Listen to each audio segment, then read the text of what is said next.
Servus Freunde, my name is Jimmy Cage, and first of all I wish you all a happy new year. I guess most of us had high hopes for 2021, certainly in terms of overcoming the pandemic. And in the end, it was maybe an even worse year than 2019. Well, here's hoping for things getting better in 2022. But when it comes to movies, it was once again a very strong one in my opinion.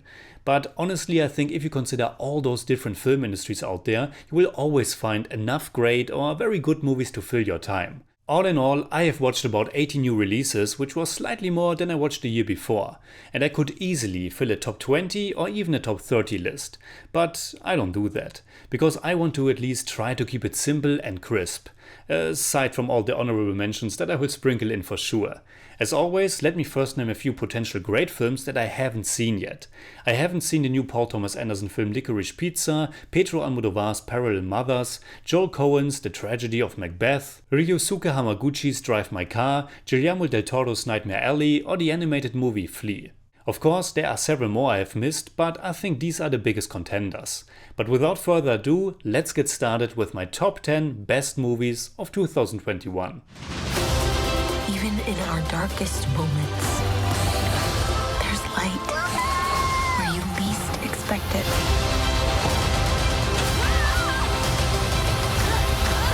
Number 10. Encanto. Almost no year goes by without at least one animated movie by Disney or Pixar ending up in my top 10.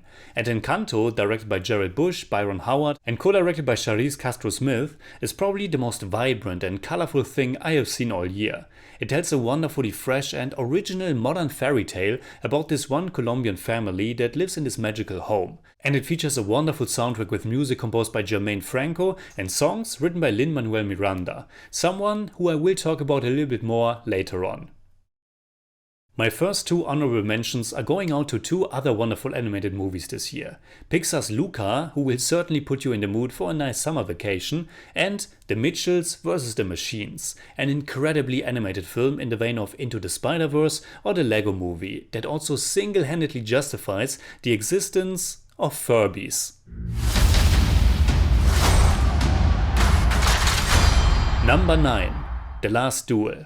Ridley Scott is a filmmaker who's always a bit hit and miss, I think. He has created some absolute classics, but he has also directed some average or even quite bad stuff.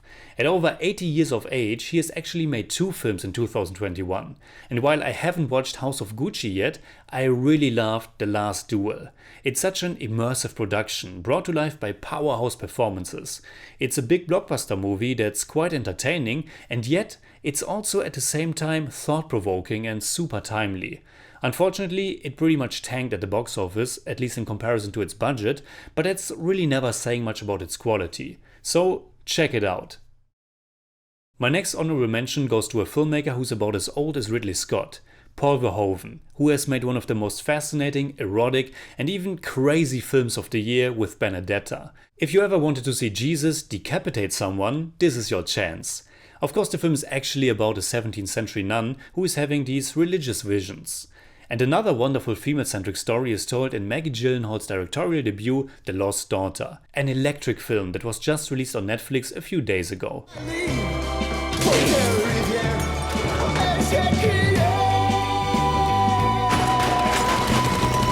Number 8. The French Dispatch. When I thought I was out, they pull me back in. And in this case, they is Wes Anderson, one of the most distinct voices in cinema and someone whose movies became a little bit tiresome for me recently. And then I saw The French Dispatch, and I think it's one of his best, most beautiful, most artistically crafted ones to this date.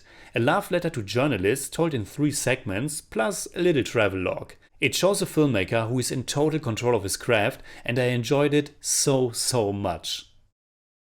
My next honorable mention is Paolo Sorrentino's newest film The Hand of God, È stata la mano di Dio.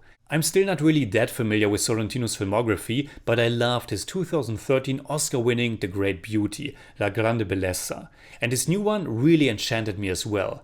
It's a very autobiographical film set in the 1980s, and it beautifully balances and juxtaposes fun and almost ridiculous moments with really heartbreaking and sad events. Another really amusing and also touching film is Mike Mills' Come On, Come On, in which a radio journalist, played by Joaquin Phoenix, has to take care for his young nephew. It's filmed in these soft black and white images and it's just very poetic. The dog's like, oh, he's a good man, I can tell by his nice energy.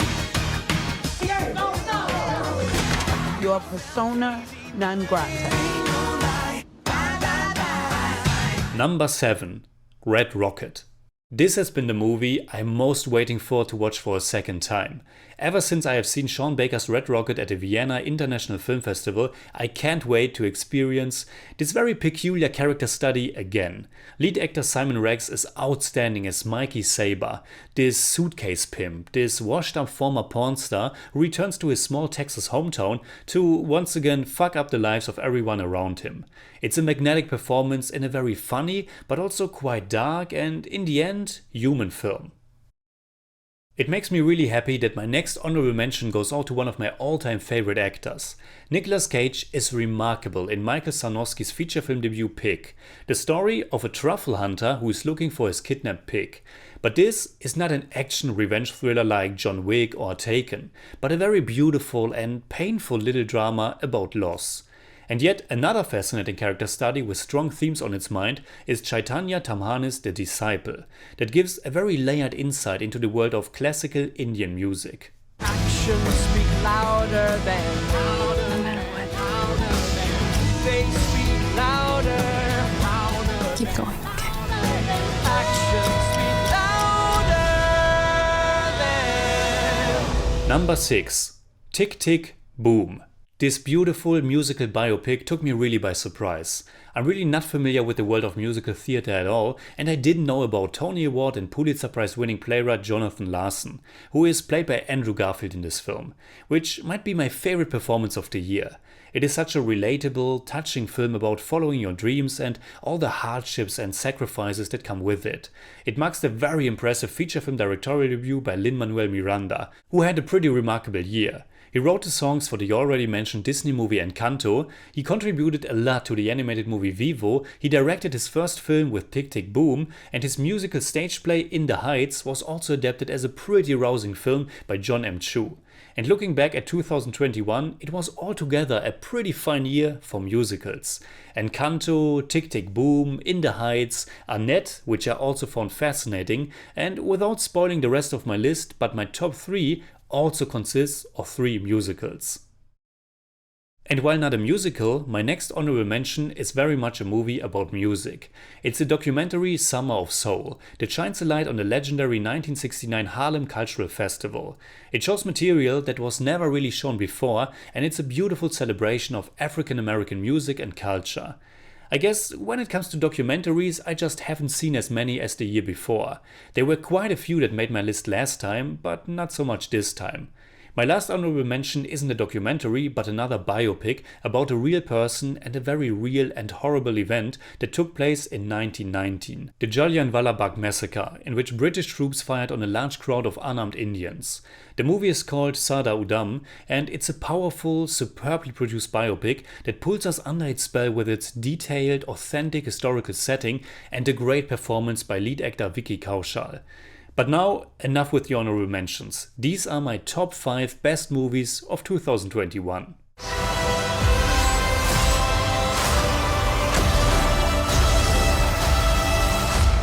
Number 5.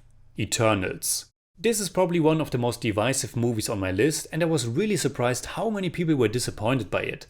For me, Eternals hit all the right buttons, and director Chloe Zhao has created something truly beautiful and heartfelt. I loved all these characters and their relationships, and how this story was told over the course of thousands of years. It is doing some things that no other MCU movie did in the past. It has a beautiful aesthetic and just so many emotional moments that brought me to tears. And Angelina Jolie with this kind of performance in the MCU is pure love.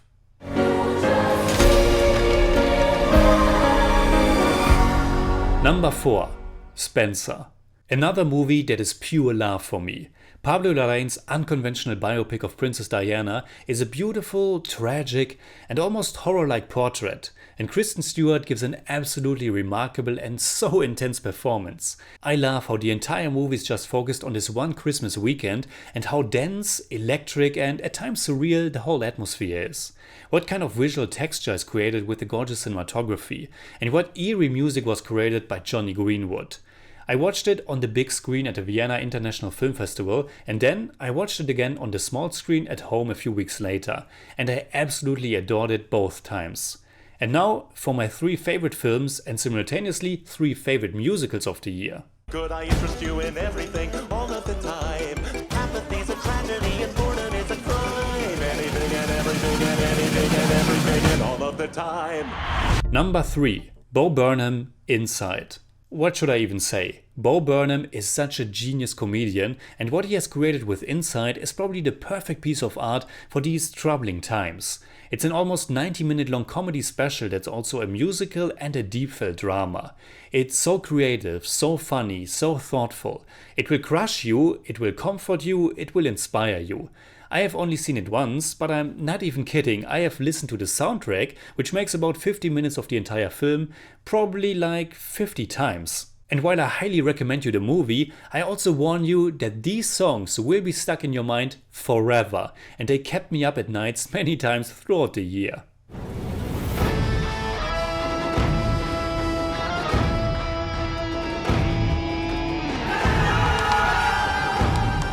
Number 2. Karnan.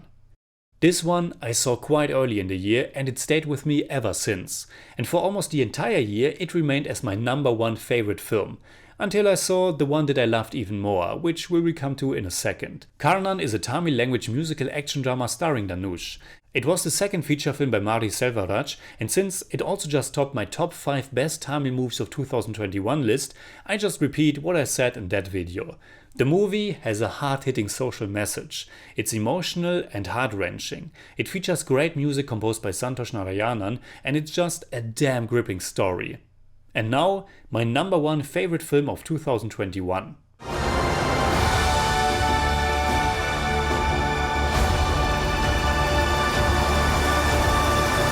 Number 1. West Side Story. All through my childhood and adolescence, Steven Spielberg has been one of my favorite directors. But I honestly wouldn't have thought that he would deliver such a spectacular, super emotional and artistically just breathtaking film with his very first musical, and that in his 70s. I think the only real flaw is the film's lead actor Ansel Elgort, who just pales in comparison to his co-stars. But apart from that, it's such a powerhouse of a film from beginning to end, and you won't find a single dull or uninteresting shot in its entire runtime of more than 2.5 hours. This is pure classic Hollywood musical magic, spectacular, emotional filmmaking that just blew me away. Alright, that's my top 10 best movies of 2021 list. I hope there might be some titles on there you'd like to check out now. Maybe something you haven't heard about yet or were on the fence about. Please let me know what you think about the list and also let me know what are your favorite movies of the year.